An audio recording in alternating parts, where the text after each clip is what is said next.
Willkommen zu einer weiteren. Vitajte na ďalšom pútnickom mieste na ceste ku katedrále v tomto svetom roku. Nachádzame sa v kostole svätého Petra. Od roku 1970 je kostol svätého Petra zverený kňazom Opus Dei. Vtedy to umožnil kardinál Koenig. A mám tú radosť, že už 20 rokov môžem slúžiť ako rektor tohto kostola.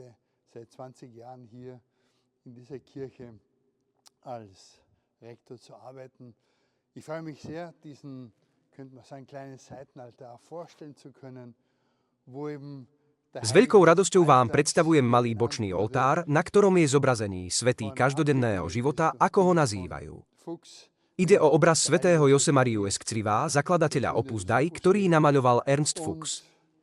Po jeho ľavej a pravej strane vidíme ďalších dvoch blahoslavených z Opus Dei. Blahoslavenú Guadalupe Ortiz de Landázuri, chemičku, a blahoslaveného Alvara del Portilla, prvého nástupcu zakladateľa.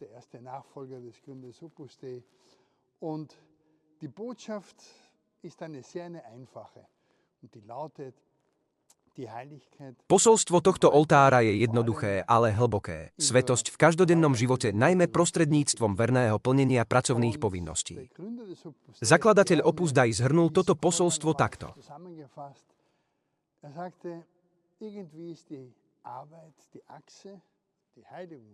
Prvý, posvetiť svoju prácu, to znamená, že naša práca by mala byť niečím, čo môžeme ponúknuť Bohu.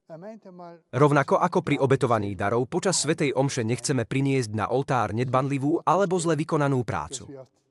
Dobre vykonaná práca, presná, usporiadaná a svedomitá, vzdáva Bohu slávu.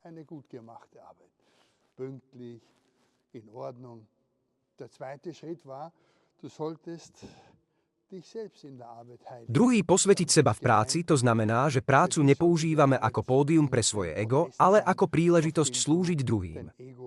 Otázka znie, som vo svojej práci ochotný uľahčiť život druhým a zmierniť ich bremená.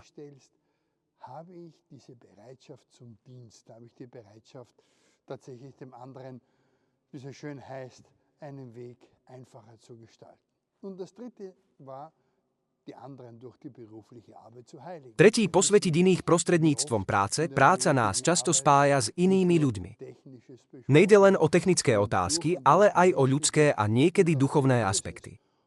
Bola by škoda nevyužiť tieto spoločné hodiny na to, aby sme do našich vzťahov vniesli božský prvok.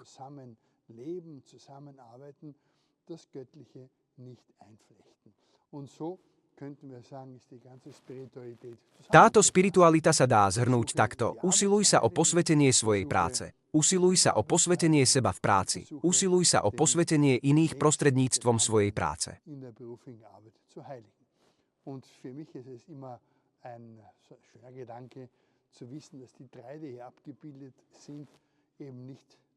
Pre mňa je krásne vedieť, že tri osoby zobrazené tu neboli teológmi.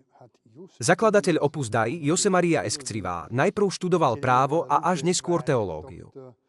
Blahoslavená Guadalupe bola doktorkou chémie. A blahoslavený Alvaro del Portillo, prvý nástupca zakladateľa, začal svoju kariéru ako stavebný inžinier. Všetci pochopili, ako žiť svoju každodennú prácu v duchu svetosti.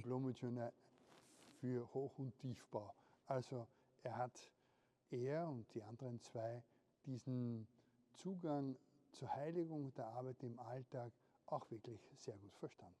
Hier haben wir so ein Gebetszettel vom heiligen Josef Maria. V tomto kostole máme modlitebné kartičky svätého Josemariu, blahoslaveného Alvara a blahoslavenej Guadalupe. Môžete si ich vziať a zveriť svoje osobné úmysly týmto svätým. Väčšinou ide o každodenné starosti, veci, ktoré nás denne zamestnávajú alebo zaťažujú. Tieto modlitebné kartičky sú dostupné aj pri východe vo viac ako 20 jazykoch.